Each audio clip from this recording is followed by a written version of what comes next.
Antarët e shoqatës së gjahtarëve të Lushnjës kanë çelur sezonin e ri të gjuetisë 2013-2014. E kthyer tashmë në një traditë, gjahtarët janë mbledhur në fushat e Tërbufit, ku kanë startuar sezonin e ri të gjuetisë në mënyrën më të veçantë, atë të një feste.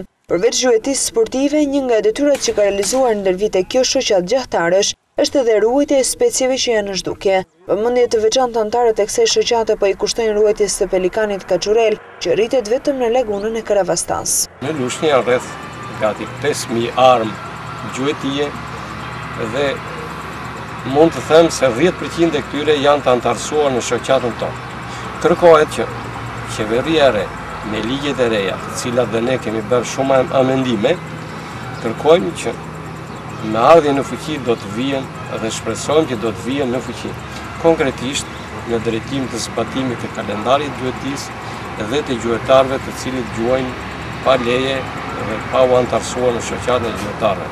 Ashtu si në të gjithë vendin, edhe në Lushnjë gjuetia e paligjshme është prezente duke rrezikuar seriozisht florën e zonës, ndaj edhe e kërkojnë më tepër nga ana e policisë në këtë aspekt.